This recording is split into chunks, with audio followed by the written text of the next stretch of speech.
And the court is in session. Man, I was so nervous, you know. But basically, in case somebody missed this big story, almost just slightly over a year ago, I was hauling a large Volvo excavator that I loaded in Baltimore port. It was a Volvo EC380E. Now,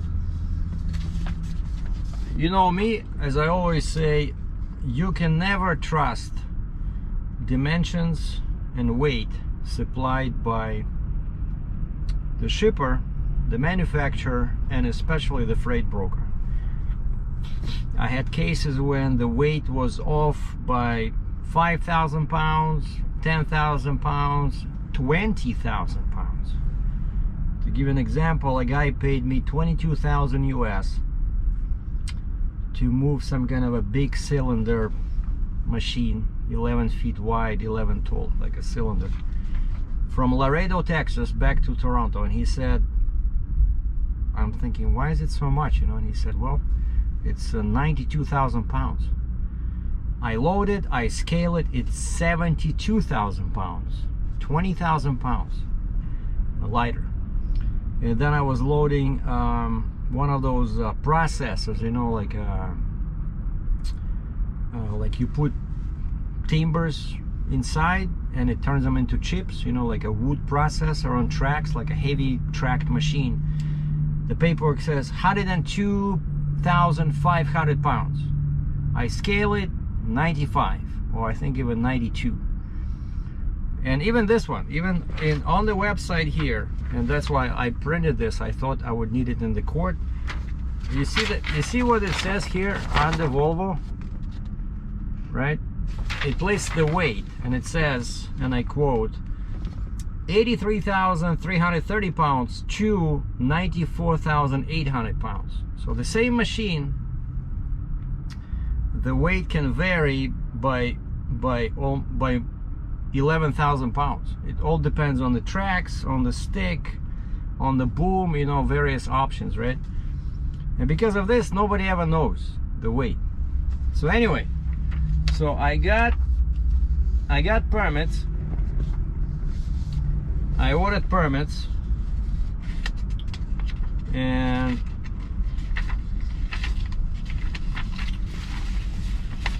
the permit cost me $415 US from Baltimore to the Pennsylvania line, and I needed one pilot to escort me 42 miles from Dundalk Terminal to PA line, which cost me $300 US. So to cover 42 miles from Baltimore Port to PAMD line, it cost yours truly $715.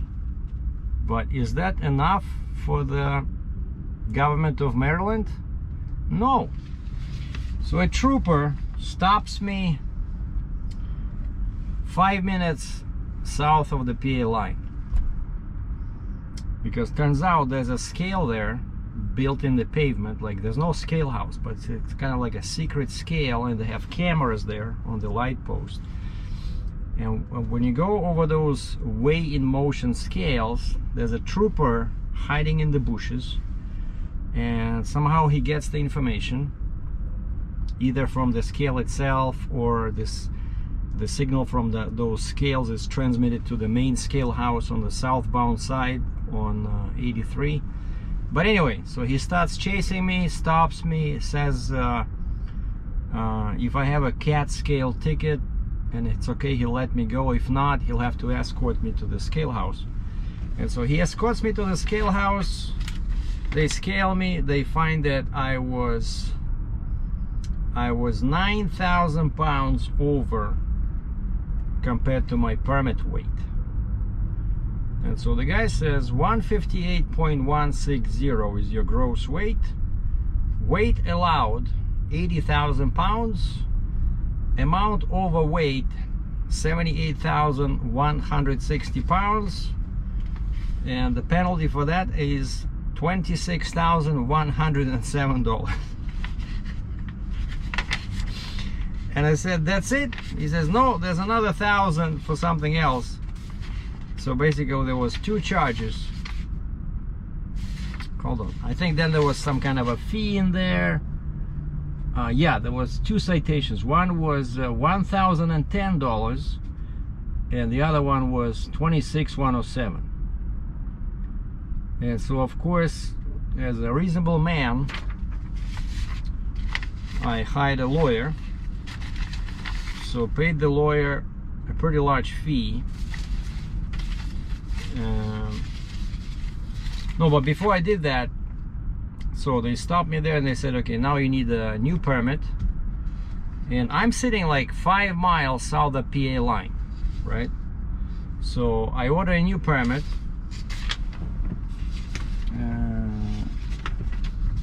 A new permit cost me $455 just to go 5 miles inside Maryland from that place where I was sitting to the PA line. $455, and then of course you need a pilot, and the pilot was another $300 just to go 5 miles to PA line. Like, I'm not joking. And so, and here's my bill of lading. So I printed all this out just in case they ask me or something, right? But the state wanted $27,000 more, and I said no freaking way. So the tip, you always look for the lawyer in the same place where you look at your ticket, you look at the town name, and then you go on Google and you search for attorney, traffic lawyer in exactly the same town. So I find some guy, he's on Google, in the same Parkton, Maryland. I call him and the guy is like, why are you calling me? I'm playing golf in Florida. So wait, Google says you're the traffic attorney in Parkton, Maryland.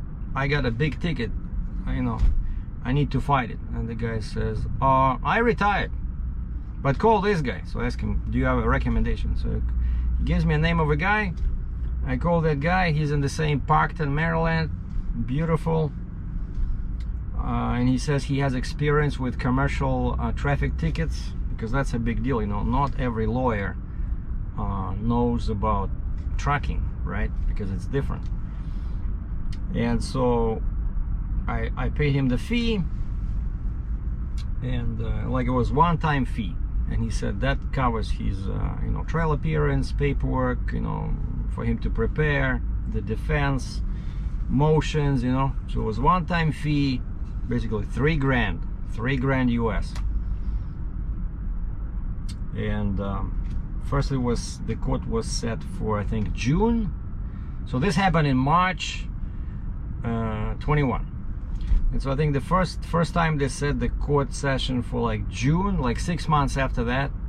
And then both the lawyer and me, we got a letter saying the court is canceled. No reason was given. And I emailed the lawyer, said, what does it mean? Like, does it mean I'm off the hook? He says, no, they probably just postponed because of COVID. And then we got he and me, we got another letter saying that now the new court is like December, like another 6 months down the road. And then we get another letter and it says court is canceled. Again, no reason was given. So, and then finally we received still another letter. It says, okay, now it's set for April 1st in Essex, Maryland, in this main courthouse, in Baltimore, just maybe 10 minutes from here. I'm at the TA. And so All Fool's Day, April 1st, right? And I asked the lawyer, I said, did you file a motion to dismiss? Because that's one thing I know from movies, that you can do a motion to dismiss all charges, right? And he said, no, I did not do that. He said, I sent a request for discovery basically, you know, when the prosecutor has to turn over all evidence they want to use against me, right? And he says the trick is, if they don't answer, because he said he already sent it twice. He sent that request for documents from the prosecutor like twice, and he didn't get an answer. And so he says, if we don't get an answer, they cannot use any of the evidence in court. And he says, I'm waiting for that. He says, or another strategy is that, he says, if they keep postponing the court, maybe the officer who gave you the ticket retires. And I agreed that that was a, you know, sound strategy, but I'm not sure. The guy looked pretty young to me. When the guy who gave me the ticket, he was probably like, I don't know, 40 years old. You know, they're not gonna postpone the court for 20 years, you know. So anyway, finally the day is here, right? So I wanted to come in my car, and then this load from Virginia, right, came up, and so I figured I might as well go in my truck so I can make money on the way back, right? And I figured I'll park here because I looked up on the map. The courthouse is a short Uber drive away. And so I emailed the lawyer, said, are we meeting for any, you know, intensive strategy session with some legal secretaries bringing coffee, you know, and food, and we're there, like, you know, rattling our brains about my defense. And my lawyer says, it's not like what you see in the movies. He says, there's not going to be any jury. You're not going to even talk to the judge. I'll be doing the talking. He says, we're going to meet 30 minutes before the court hearing. He says, that's all the time we need. Okay. But my preparation was, I just went over my records, you know, because I keep all the files from the shipments I do. So I knew that this was in March 21, so I can go to the folder on my computer marked 2021. Then I open that. I can see all the months of the year. I open March. I remember the broker was Landstar, and all the loads I group them by the broker. So let's say, you know, folder 21, then another folder inside March, and then inside March I see 4 names of brokers. One was, let's say, Landstar, you know, Trinity, stuff like that. So I knew this was a Landstar load, so I click on that and I see that load, and I can print out bill of lading. All my permits are there. You know, it's very useful. I have all the info. And then of course I took copies of all these, you know, the traffic ticket, which is helpful because I actually lost this, because I think I sent it. Oh yeah, I sent it to the court or something, like in a letter where I said I don't agree with the charges. So it's helpful to have, you know, all the records, right? And so that was my preparation. And then this morning I got up at what, like 5 o'clock, and started driving at 6 from Duncannon, PA. Came here, parked. There's no restaurant inside anymore. This is crazy. Like, the booth is broken. It says proceed, like, you know, usually they give you a ticket, and then you have to, when you leave, you have to pay. After, you know, like 2 hours is free to park, but after 2 hours you have to pay. Now the booth is closed. There's a sign on the ticket machine says the ticket machine is broken. Like inside it's all chaos. Like there's broken skids everywhere, you know, nails. So I cruised around a couple of times trying to find a spot that's not too tight, and then I found this one, and I went. It's getting a bit hot in here. And I stopped and I went to look at the floor and found a couple of metal pieces and one nail. Threw them out because I cannot afford all these new tires, you know. And then I took an Uber to Starbucks, 10 minutes, probably like a mile towards the downtown. Like, they have very nice, you know, waterfront here in Baltimore. And I killed some time there, then found a place to have a quick lunch, and then I took an Uber to the courthouse. And of course you go in, and of course you have to go through the metal detector, and you put your belt, your keys, you know, your wallet on the conveyor, and that's it. And I asked the guy, I said, where's courtroom number 2? And he says, that way on the same floor, just, you know, a few feet away. And I look around, I never seen my lawyer in person. I don't know how he looks like, but I see some older guy sitting there in a suit, you know, definitely a lawyer. And I said, Neil? And he looks at me, he says, Dratchev? I said, yes, sir. All right. And so we sit together on a bench, and he says usually they open like 15 minutes before, so the hearing was for 1:30, and there's a bunch of people around, and I have no idea. I never been in a court in my life, like honest to, you know, to God. And I said, how does this all work? And he says, well, all people go in, right? All people go in, all cops go in, and like the first bench, there's signs in there says, first row is for police only. And there's cops show up, you know, like that represent the state. They're like the prosecutor. Some of them are in civil clothes, some of them are in uniform. One guy showed up in, I don't know, like a motorcycle cop, you know, high boots, you know, it's crazy. All kinds of uniforms, gray, black. Some guy had something on his back, and asked the lawyer, I said, what does it mean? Like it said something like CRU. I don't know, correctional recreational unit. I have no idea. So he had like a t-shirt in the back, CRU. So anyway, so we all go in. Oh, and the lawyer says, don't, you're not gonna talk, he says, unless they ask you if you agreed to, what was that? You agreed to, kind of like you waive your right to appeal. And basically he says, don't worry about it, I'll do the talking. He says, the only time you have to talk directly to the judge if he asks you for this, what is it, PDG or something, kind of like when you agree with the fine and you basically promise not to appeal, and then of course the judge can give you better terms, you know, because this shortens the bureaucratical procedure.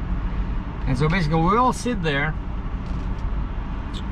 criminals and police, and the judge, yeah, they let us in at like 1:15, but the judge is pretty, you know, punctual. So he shows up in at 1:30, and another guy comes out with an earpiece, and he's dressed in a suit. And I asked my lawyer, I said, is that the judge? He says, no, that's the bailiff. And so there's like 3 guys. So there's the judge, the bailiff, and then there's the secretary that does, you know, typing and prints out fine forms, you know, when somebody's the judge says, okay, $500 or $150, go on the left, sit there till bailiff hands you the paperwork so you can pay the fine. And so that's how it works. So basically we all sit there, right, like I said, criminals and cops. And then the judge calls out the name, and he uses the name of the cop first and then the criminal. And we were like the last, because the last name of my cop was started with W, right? And man, we're sitting there. So 1:30, 1:45, 1:55. I think we waited like 40 minutes. And my lawyer is falling asleep. I like don't know what to do with my hands, you know. But it's like rows, right? Like this, kind of like a church. In a church, those wooden chairs, you know. And the judge is up there. And there's a table. There's a table to the left between our rows of criminals. There's a table and 2 seats. And the lawyer says, usually when you call your name, you just go to the table and you sit on those chairs. But he says, I don't know, now the chairs seem to be turned, so now the chairs are on the other side, like they don't want you to use them. He says, I don't know, maybe it's because of COVID. And so we saw that when they called the cop's name and the criminal's name, you go and you just stand at the table facing the judge, and the judge says, you know, like, good afternoon, officer, I don't know, Jazeera, good afternoon, Ms. White, right? And despite what my lawyer told me, my lawyer said, don't wear a t-shirt, just wear at least a shirt. He says, jeans are okay, but don't come in a t-shirt. Everybody else there was in a t-shirt, and they had some hoodies. I think I was the out of the guys there, I was probably dressed better than other people, you know. And I shaved this morning. I went to a truck stop when I was at Duncannon. I got my shaver. I made sure that, you know, I shortened my hair on the face. And the lawyer says, Sergei, don't worry, you look presentable. Okay. And so then finally he calls our name, Officer Mr. Dratchev. And actually I told the lawyer, I said, I look forward to the judge pronouncing my name. But actually, surprisingly, he pronounced it okay. And he greeted us, we greeted him back. Oh, and the most important thing, while we were still waiting for the judge to appear, my cop showed up. And actually he was looking for us, right? And he just showed us, you know, like the letter you received, and basically with my name, right? And he says to my lawyer, you here for this guy? Like for me, right? And he says, yeah, you're our police officer. And the guy says, yeah, because I don't remember him, but you know, sometimes they send another guy just to represent the DOT inspection station. So it doesn't matter, as long as he have that letter, right?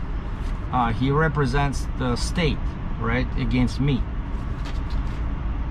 And so, oh, and by the way, yeah, and one more thing, of course, another important thing is when we were doing that strategist meeting at 1 o'clock with my lawyer. So I said, you know, somebody told me that you can make like an offer to the prosecutor, just tell him, let's say I agree to pay, let's say $2,500, but I definitely cannot pay $27,000 unless you want me to, you know, sell my business, sell the truck, sell the trail. I said, I'll have to terminate all my business activities to pay this fine. And he says, no, don't worry about $2,500. He says, my position is we offering to pay $1,010. I'm like, what? I said, wait, did you file the motion to dismiss? He says, yeah. And he shows me the motion.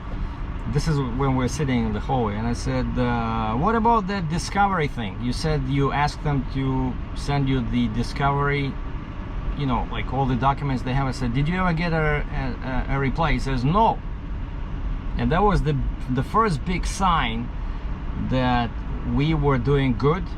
The criminals were winning against the cops, because he says they never returned, they never replied to his letter, so they never sent him any evidence they were about to use. And he says because of that, they cannot use any of that evidence in court, right? And so, and he says that's my position. Oh, and he found, this guy is brilliant, he did some homework there, and he found some statute, so basically saying that overweight ticket cannot be issued to a vehicle travel under overweight permit, something like that. So basically he says, my policy, he says, we're dismissing. Remember I said there was 2 citations there, right? Was one for $1,010 and the other one for 26 something, right?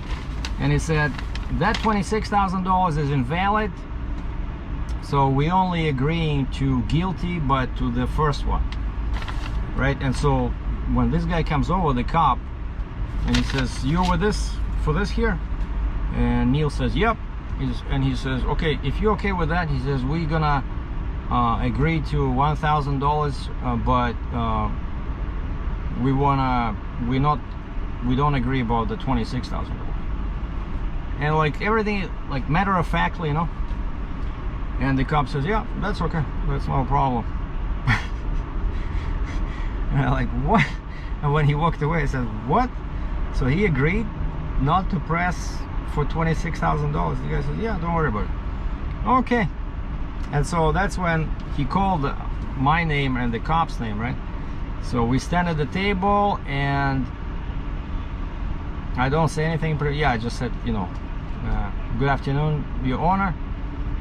And then my lawyer talks to him, and he says, yeah, Your Honor, we talk with the prosecutor, with the prosecution side, with the state, you know, witness, with the cop, and we agreed on this. So there's 2 charges. So my client pleads guilty to charge number 1 with a fine of $1,010, and non-guilty to charge number 2 for $26,000. And it's all like, you know, monotone. And the judge, okay, puts his glasses on. Okay, so the number is case number, this one, 77Q0BKJH, $1,010. Yes, sir. Yes, Your Honor. Okay. And he says,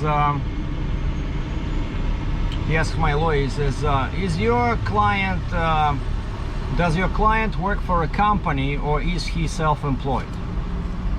And my lawyer says, Mr. Dratchev is self-employed. And the judge says, okay.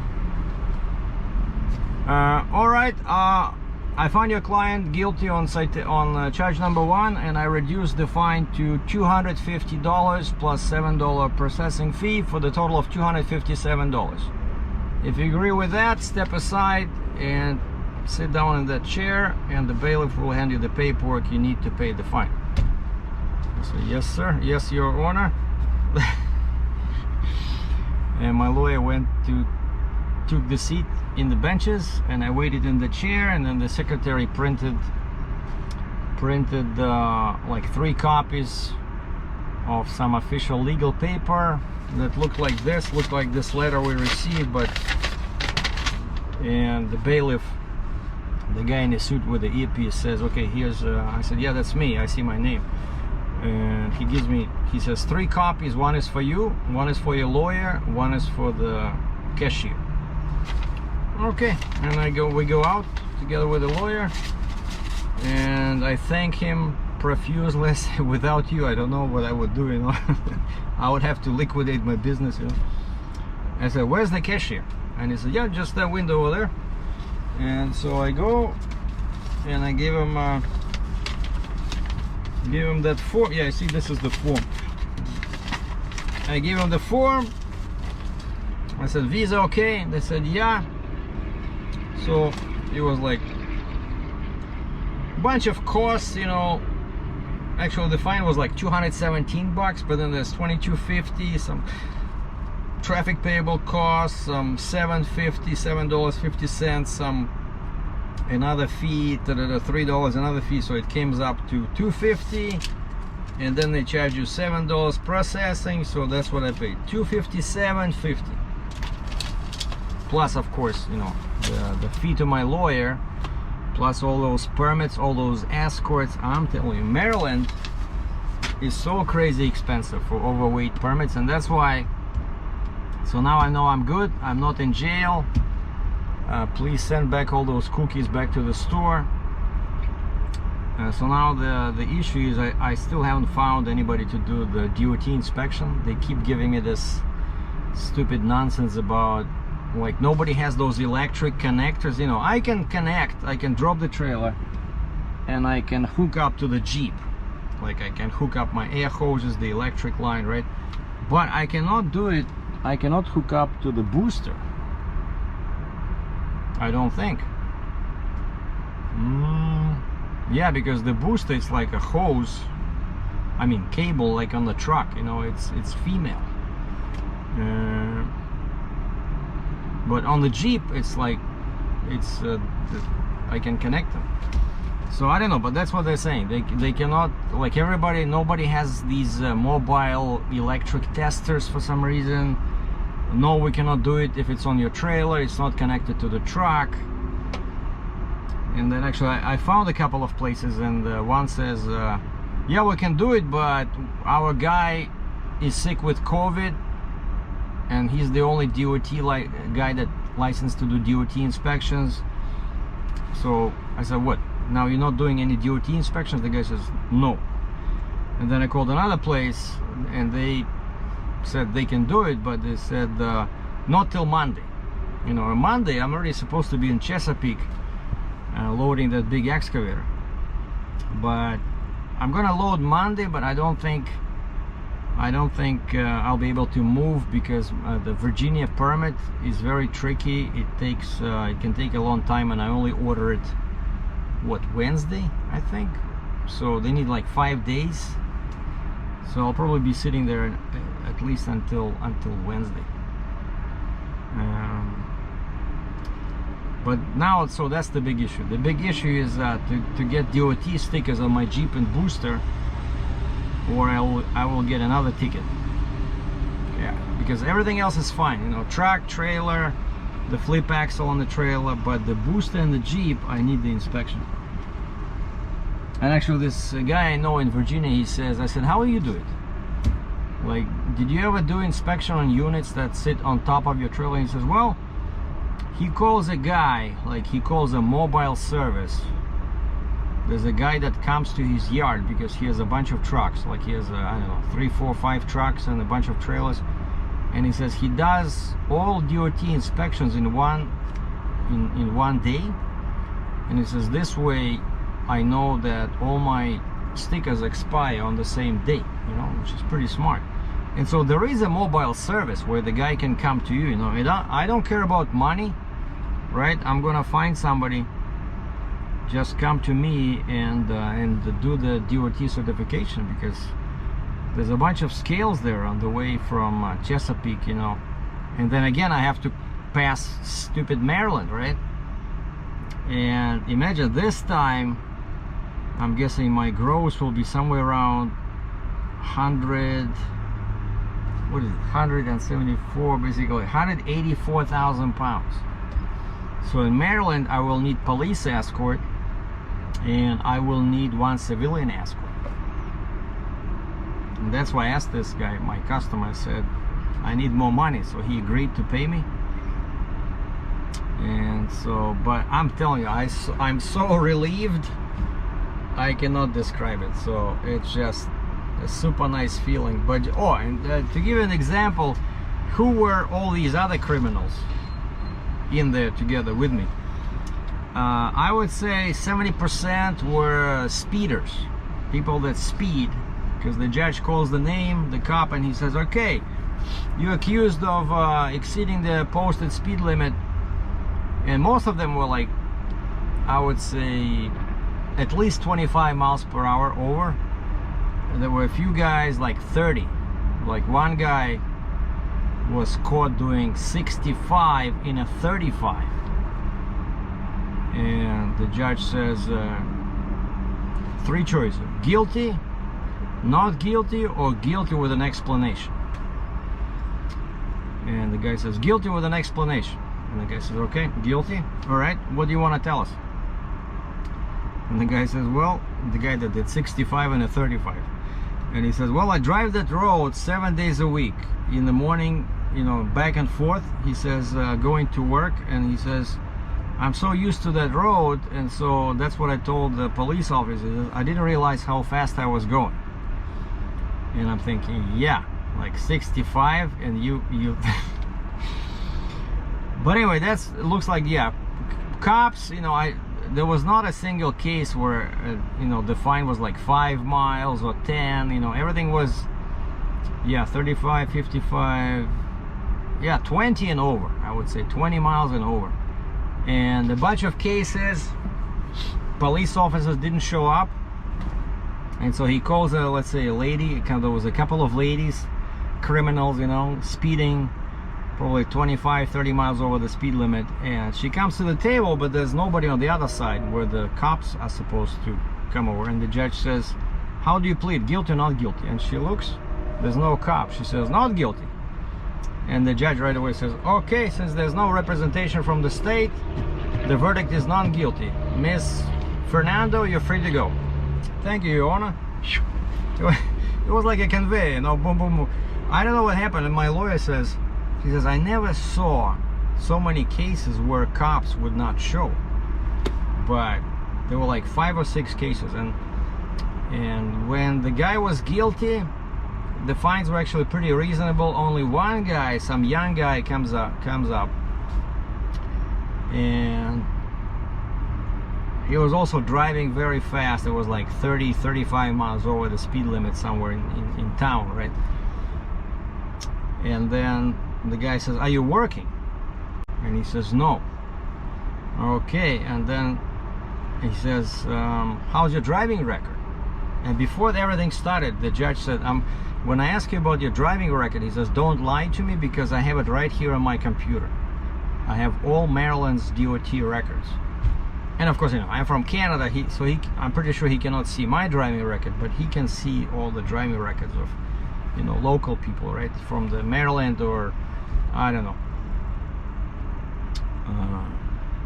And so basically he says, "Yeah, don't lie to me, because, you know, some people are stupid. They will tell you something, and the guy, in 2 seconds, he can check it on the computer." And so he checks the record of this guy, and he says, "Man, well, he didn't say man, he says, your record is terrible." And the kid says, "Well, yeah, that's what I was about to tell you if you ask me." But he never asked me. And so this guy doesn't work, terrible driving record, speeding, and the judge was not amused. He says, "Found guilty, fine $500." And when they find you that, you know, that you basically, when you have to pay a fee or penalty, they all send you, there's a bunch of chairs on the side there next to the table, so you sit there, and then secretary, you know, prints that paperwork, gives it to the bailiff, and the bailiff gives it to you, and then you're free to go. And then of course you have to pay it, or, you know, if you're trying to dispute it. But that's how it was. It was like a big, smooth, you know, oiled machine, like a conveyor of justice. And one thing I kept thinking about is how much power this judge has, you know. It's like, it's amazing, you know. He can give you like in my case, right, he could have given me a $27,000 fine, and then, okay, we dismissed that. We said, okay, we agree for $1,010, and I guess he liked how I looked, and that I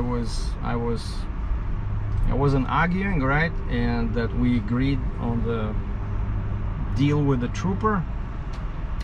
He even cut the fine further, and so that's it. So that's my story, and I stick to it. So today is a good day. Monday is another story. Monday is another load. So have a good weekend, boys and girls. Thanks for watching. Be safe, and please don't be speeding, because they will catch you sooner or later.